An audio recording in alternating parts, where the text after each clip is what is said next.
Saturday night in Portland, and the Indiana Fever are winning. Caitlin Clark is doing exactly what Caitlin Clark does, reading the floor before the defense even sets, moving the ball with the kind of precision that makes opposing coaches pull out their rotations and start over. The building is humming, the lead is climbing, 6 minutes and 30 seconds left in the first quarter, and everything is going Indiana's way. Then, Stephanie White stands up. She doesn't call a timeout because the team is struggling. She doesn't pull Clark because she's in foul trouble or because the matchup has shifted. She pulls her because in Stephanie White's Indiana Fever, this is apparently just what you do. You take the best player in the world off the floor while she's winning you the game, and you do it on a schedule. And what happened next wasn't a cold stretch or a slow patch you shake off by halftime. It was a full collapse, one that the numbers make impossible to ignore, and one that White's own words afterward make even harder to excuse. But before we get into all of that, hold on to this one stat for a second, because it's the frame for everything that follows. Caitlin Clark is the fastest player in the history of the WNBA to reach 1,000 points and 500 assists. She currently leads the entire league in passing. She is, by almost every measurable standard, the best guard on the planet right now. And on Saturday night in Portland, she walked off that floor with 6 points. One made shot. One. Final score? Portland 100. Indiana 84. Go back to the first quarter. Indiana is ahead, Clark is running the offense, and the Fever looked like the team everyone expected them to be this season. Then, inside a single 90-second window, 3 of Indiana's most important players are sitting down at the same time. Clark, Aaliyah Boston, and Lexi Hall, all of them pulled together, all of them watching from the bench while Portland smells blood and goes to work. What followed was not a minor momentum shift. Portland ripped off a 13-2 run, 13 points to 2, while Indiana's best players sat and watched it happen in real time. By the time that first quarter ended, what had been a Fever lead had become a 14-point hole, 29-15, and they never came back from it. That's what happens when you pull the engine out while the car is still in motion. You don't coast, you don't slow down gradually, you stop instantly, right there on the road. The game was effectively over before the first quarter was, and 2 of the biggest stars on that Indiana roster, Clark and Boston, never even got a proper chance to fix it together. The deficit was already set, the damage was already done. This was also not some isolated bad night against a powerhouse. Portland Fire is an expansion team. They didn't exist 18 months ago. Their roster was assembled from the players every other franchise decided they could afford to leave unprotected, and they just handed Indiana an 18-point loss on their home floor. The game before that, same result. A loss to the Golden State Valkyries, another brand new franchise, another team younger than some of Clark's college trophies. 2 straight losses to 2 teams that were still being built while Clark was busy rewriting the WNBA record books. The Indiana Fever, the team with the most recognizable athlete in women's sports, are sitting at 4-4 and watching expansion franchises step over them in the standings. That's not a rough patch, that's a pattern, and the pattern has a very clear cause. After Saturday's game, a reporter asked Stephanie White directly. No softening the question, no giving her an easy way out, just, why did you pull Clark when you did? And here's the thing, White didn't dodge it, she answered it, fully, on camera, in her own words. She explained that Aaliyah Boston was operating under a minutes limit, and that Clark typically comes out of the game around the same time Boston does. Fine, that's a reasonable enough place to start. Managing a star player's workload is a real thing coaches do, and nobody's going to argue against that on principle. But then she kept talking. She explained that in the game before this one, they hadn't pulled Clark at the usual time because, and this is a direct quote, "We didn't want Raven in that environment without another ball handler." Read that again slowly, because it's doing a lot of work. The substitution wasn't built around Clark's rhythm or the state of the game. It wasn't built around the score Indiana was sitting on or the momentum they'd spent the first 6 minutes building. It was built around making the rookie feel comfortable. Caitlin Clark, the fastest player to 1,500 in league history, came off the floor so that a first-year player could come on without feeling overwhelmed. That's what the coach said. Not implied, not hinted at, said. And then White added one more thing that should stop every Fever fan cold. The timing of pulling Clark that early, she explained, is just what they typically do. Her word, typically. As in, this is not a one-game adjustment. This is not a situational read based on how the night was going. This is a routine, a standard operating procedure. Lifting the best player in the league off the floor while Indiana's winning has been built into the rotation as something that just happens. The only thing different about Saturday night was that this time the entire thing collapsed the moment she did it, visibly, immediately, and on national television. Now here's the detail that quietly dismantles the whole explanation. Caitlin Clark is not on a minutes restriction. Aaliyah Boston is.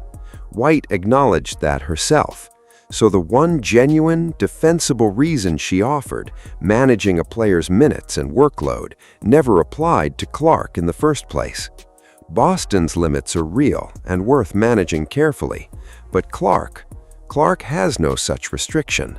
There's no medical reason, no recovery protocol, no load management situation that requires pulling her at the 6:30 mark of the first quarter.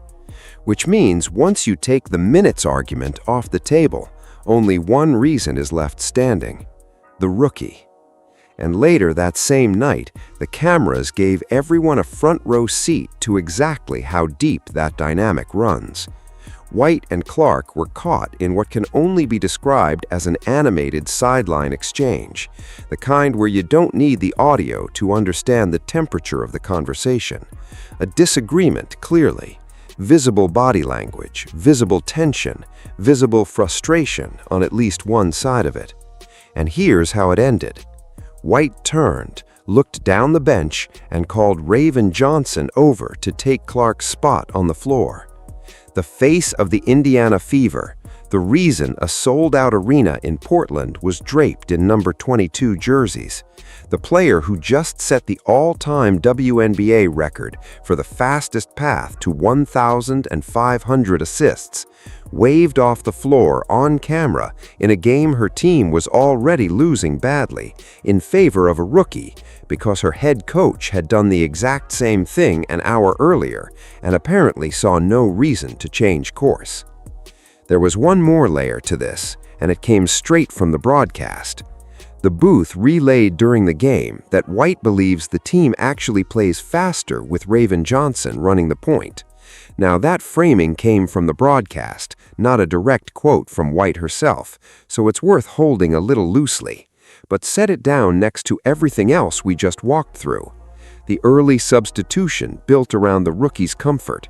The explicit quote about not wanting Johnson in that environment alone. The sideline wave-off. The routine of pulling Clark at the 6:30 mark, regardless of what the scoreboard says. When you line all of it up, a picture comes into focus that goes well beyond one bad coaching decision on one bad night. In a single game, in 3 separate and very visible ways, Stephanie White told everyone watching exactly who she'd rather have with the ball when the game is on the line. And it's not the best guard in the world. So who is Raven Johnson exactly? She's the 10th overall pick in this year's draft, 5 years at South Carolina, 2 national championships, a Defensive Player of the Year award. She's a real talent, and nobody with any sense is pretending otherwise. She's going to have a career in this league, and there are real reasons coaches value what she brings to the floor. But here's the part that turns the stomach of anyone paying close attention.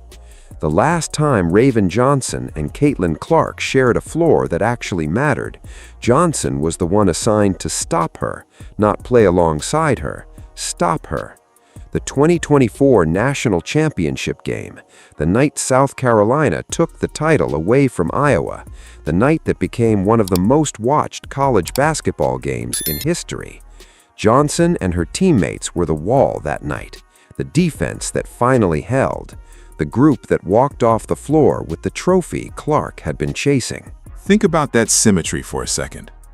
The year before the championship, Clark had absolutely torched South Carolina, carved them apart. So when they met again on the biggest stage in college basketball with everything on the line, Johnson's assignment was simple and brutal. Be the answer to Caitlin Clark. And she was. That's the player Stephanie White is choosing over Clark in crunch moments.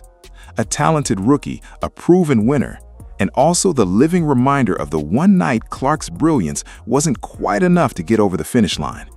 The guard who once stood across from Clark as her primary obstacle is now the guard White wants holding the ball in Clark's place.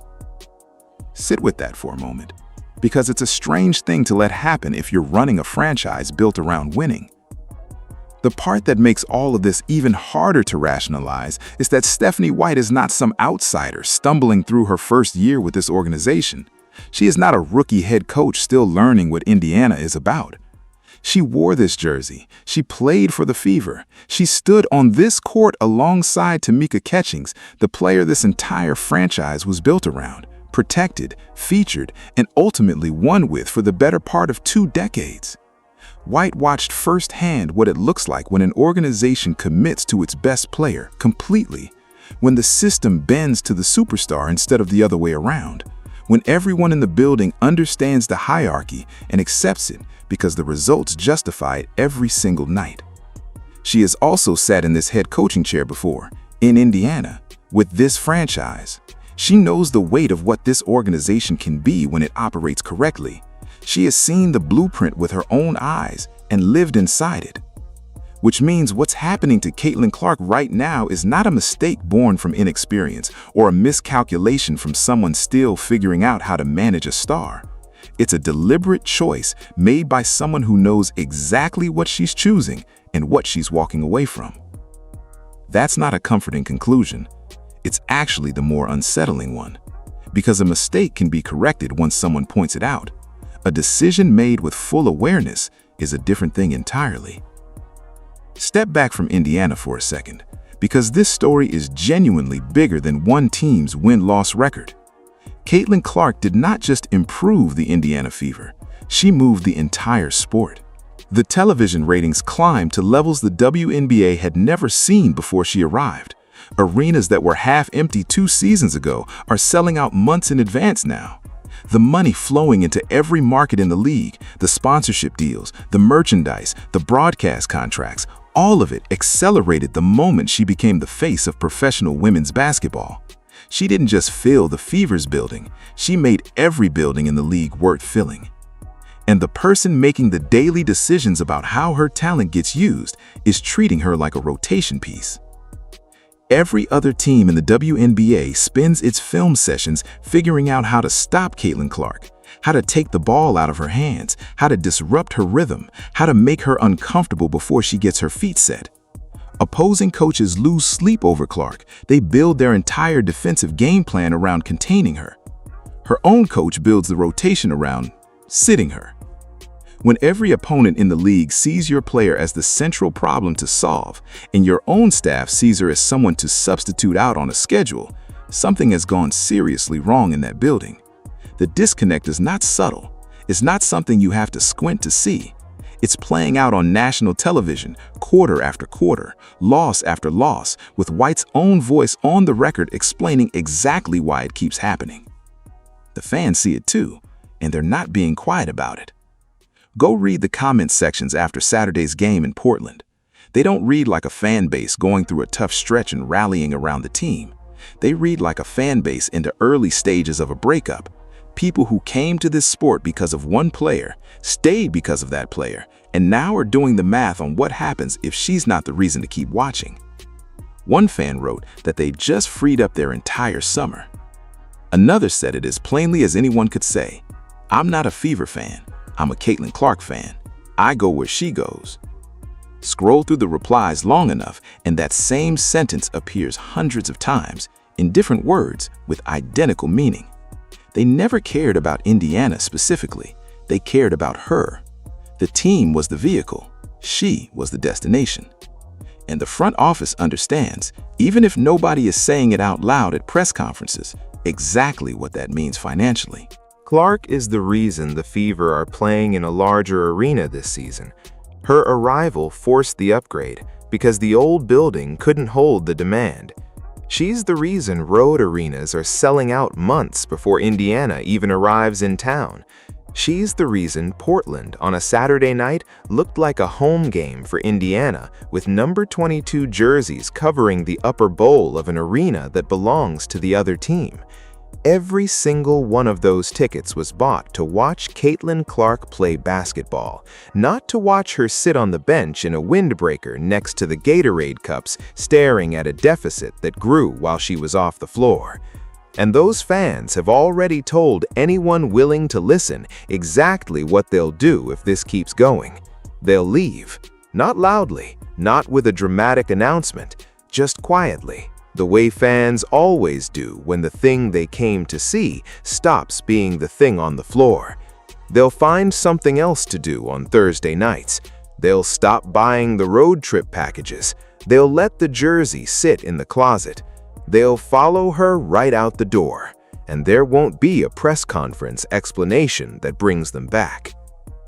Which is what makes Thursday so important. Atlanta is waiting, a team above 500, playing some of their best basketball of the season, with a home crowd that will be loud from the opening tip. Indiana is going to need everything they have to walk out of that building with a win. They need Clark playing freely, playing confidently, playing the kind of basketball that made the whole league pay attention in the first place. And this entire season, this whole complicated, frustrating, deeply strange season is now balanced on a single question. When Indiana grabs an early lead in Atlanta, when Clark has the building humming and the ball moving and the score climbing the way it was in Portland before everything came apart, does Stephanie White let her play? Or does she stand up at the 6:30 mark of the first quarter, look down the bench, and call the rookie over one more time? Because that decision, made in real time with the cameras rolling and 40 minutes of basketball still left to play, will tell you everything you need to know about where this is headed. Not just Thursday, the rest of this season, the future of this roster, the relationship between this coach and the player she's been handed to work with. 4 days from now, everyone will be watching. Clark's fans, Indiana's fans, the people who tune in specifically to see whether anything changes, and the people who've already half decided it won't. All of them with the same eyes on the same floor, waiting to see what Stephanie White does when the moment arrives. Because right now, in the middle of a lost season starting to take shape, the only person in that entire building who doesn't seem to want Caitlin Clark on the floor with the game still to be decided is the one person being paid to make sure Indiana wins it. And until that changes, the scoreboard is going to keep telling the same story. If you've been watching this situation unfold and you think it ends differently in Atlanta, drop it in the comments. And if you think the Fever front office steps in before this goes any further, let's hear that too. Because one way or another, this is coming to a head, and it's coming soon.